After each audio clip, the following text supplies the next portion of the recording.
નમસ્કાર મિત્રો, સ્વાગત છે તમારું ટેક વિજય ચેનલમાં। તો આજે આપણે જોવા જઈ રહ્યા છીએ 3 રીતે વિડીયોને અપલોડ કેવી રીતે કરી શકાય। યુટ્યુબની અંદર 3 અલગ-અલગ એપ્લિકેશનનો ઉપયોગ કરીને કેવી રીતે વિડીયોઝ અપલોડ કરી શકાય। તો સૌથી પહેલાં તો આપણે યુટ્યુબથી અપલોડ કરી શકીએ, ત્યારબાદ યુટ્યુબ સ્ટુડિયોથી અપલોડ કરી શકીએ અને પાછું ક્રોમ બ્રાઉઝરથી પણ અપલોડ કરી શકીએ। તો ત્રણે સ્ટેપને હું એક જ વિડીયોની અંદર કવર કરીશ, તો પૂરેપૂરા વિડીયોને જોઈ લેજો।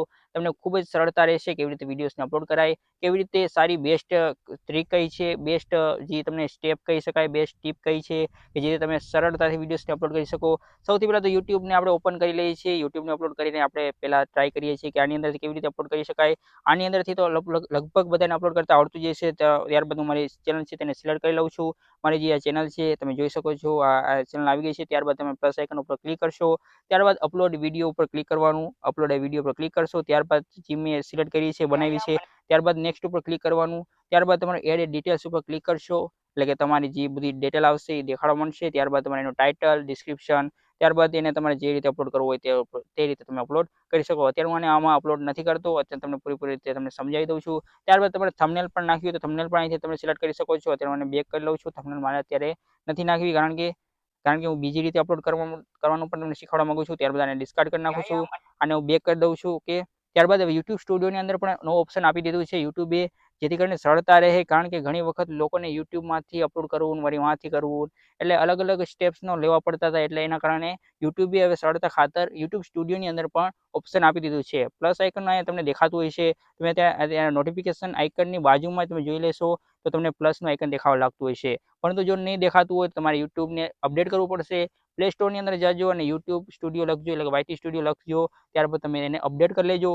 ત્યારબાદ તમે ફરીથી ઓપન કરજો, ત્યારબાદ પ્લસ આઇકન ઉપર ક્લિક કરજો। ત્યારબાદ તમને પૂરેપૂરો જે તમારો વિડીયોઝ અપલોડ કરવો હોય તમે એને સિલેક્ટ કરજો, તમે એનું ટાઇટલ નાખજો, ડિસ્ક્રિપ્શન નાખજો।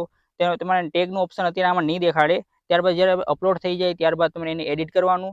ત્યારબાદ તમે એની અંદર ટેગ્સ નાખી શકો છો। ત્યારબાદ એને મોનેટાઇઝ પણ ત્યાંથી જ થશે, અને અંદર જે મોનેટાઇઝેશનનું ઓપ્શન પણ હજી શો નથી કરતું। એના કારણે તમારે એને અપલોડ કરવાનું, ત્યારબાદ તમે તેને સેટિંગ કરી શકો છો। અને ત્રીજું, જે હું અપલોડ કરું છું ત્યાંથી મને અપલોડ કરવું બહુ ગમે છે, આ એક મારી પસંદગીની વાત છે। અત્યારે હું તમને ખાલી એ કહેવા માંગુ છું, ક્રોમ બ્રાઉઝર ઉપર ક્લિક કરવાનું। ક્રોમ બ્રાઉઝર ઉપર ક્લિક કર્યા બાદ નવું ટેબ ખોલવાનું। ટેબને ઓપન કર્યા બાદ તમે આ studio.youtube લખી નાખશો એટલે તમને આવી જશે। studio.youtube એવી રીતે તમે લખી નાખશો એટલે તમારો જે યુટ્યુબનો સ્ટુડિયો છે તે ઓપન થઈ જશે। જોઈ શકો છો, મારો અત્યારે હિસ્ટ્રીની અંદર હતું એટલે ઓપન થઈ ગયું છે studio.youtube। અને જો તમારું ના ખુલે તો તમારે studio.youtube કરીને અહીંયા આઇકન ઉપર ક્લિક કરીને ડેસ્કટોપ સાઇડ કરી નાખવાનું છે। ત્યારબાદ તમે ફરીથી પ્રયાસ કરશો એટલે તમારો જે સ્ટુડિયો છે તમારો ઓપન થઈ જશે। ત્યારબાદ તમારે ક્રિએટના ઓપ્શન ઉપર ક્લિક કરવાનું। ખૂણાની અંદર તમારો ઓપ્શન દેખાડવા લાગશે, ક્રિએટ એ વિડીયો, અહીંયા અપલોડ વિડીયોનો ઓપ્શન આવશે, પછી ગો લાઈવનો ઓપ્શન આવશે। આપણે અપલોડ કરવો છે વિડીયો એટલે અપલોડ વિડીયો પર ક્લિક કરી દેવાનું। ત્યારબાદ તમારે અપલોડનું અહીંયા સાઇન આવી જશે, ત્યારે એના પર ક્લિક કરશો એટલે તમારે જે મીડિયામાંથી સિલેક્ટ કરવાનું આવશે એનો ઓપ્શન આવી જશે, એના પર ક્લિક કરવાનું। ત્યારબાદ તમારે જે પણ વિડીયો સિલેક્ટ કરવાનો હોય તે પહેલાં તમારે ચેક કરી લેવાનું કે આ જ વિડીયો છે। ઓકે, આ જ વિડીયો છે, તો હવે એને સિલેક્ટ કરી નાખવાનું। ત્યારબાદ સિલેક્ટ કરીને તેને અપલોડ કરી નાખવાનું। મલ્ટિપલ વિડીયોઝ અપલોડ કરવા અહીંથી સરળ રહે છે, એ હું તમને પહેલાં જણાવી દઉં। ત્યારબાદ તમે એને મોનેટાઇઝેશન કરવાનું છે કે નહીં, આ અત્યારે ચેનલ મોનેટાઇઝ નથી એટલે અત્યારે આની અંદર ઓપ્શન નથી આવતો। ત્યારબાદ તમે એનું ટાઇટલ, ડિસ્ક્રિપ્શન અને ટેક્સ્ટ છે એને અહીંથી એડિટ કરી શકો છો।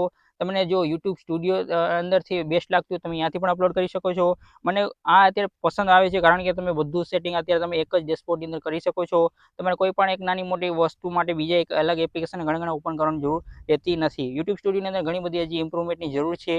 એની અંદર ઘણું બધું હજી પણ આપણે અપલોડ થયા બાદ જ એડિટ કરવાનો ઓપ્શન આવે છે, પરંતુ આની અંદર આપણે અપલોડ થતાં બધું લગાડી શકીએ। એન્ડ સ્ક્રીન છે, કાર્ડ્સ છે, એ બધું પણ અપલોડ કરવું હોય એને બધાને આપણે સિલેક્ટ કરવું હોય તમારે પૂરેપૂરો ક્રિએટર સ્ટુડિયોને ઓપન કરવો પડશે। એના વિના તમે આ વસ્તુનો ઉપયોગ નહીં કરી શકો। ત્યારબાદ ઘણી બધી વસ્તુઓ છે જે આની અંદર અપલોડ કરી શકો છો। તમે ટેગ્સ પણ લગાડવો હોય તો ટેગ્સ લગાડવા માટે પણ આનો જ ઉપયોગ બહુ સારો રહેશે। ત્યારબાદ તમને એનાલિટિક જોયું હોય, તમારે પૂરેપૂરું ડેશબોર્ડ જોવું હોય તો આના સિવાય બેસ્ટ એપ્લિકેશન નહીં મળે। એટલે કે યુટ્યુબ સ્ટુડિયો તમે ઓપન કરી શકો, તમારે જો બહુ જ જલ્દી હોય તમારે યુઝ કરવાનું, વ્યૂઝ જોવા હોય તો એના માટે તમારે બેસ્ટ છે। પરંતુ કોઈ અપલોડિંગ માટે અથવા તો કોઈ વિડીયોની એડિટિંગ માટે, એના ટાઇટલ, ટેગ, ડિસ્ક્રિપ્શનને એડિટ કરવા માટે ક્રોમ બ્રાઉઝર બેસ્ટ રહેશે। બાકી તમારી મરજી, તમારે જે પણ યુઝ કરવું હોય તે તમે કરી શકો છો તમારા સમય અને તમારી ખાતરી ખાતર તમને જણાવવા માંગુ છું। વિડીયો ગમ્યો હોય તો વિડીયોને લાઇક કરી દેજો। ચેનલ પર નવા હોય તો ચેનલને સબસ્ક્રાઇબ કરવાનું ના ભૂલતા। મળશે આવી કોઈ વિડીયો સાથે, ત્યાં સુધી મને આપો રજા। નમસ્કાર।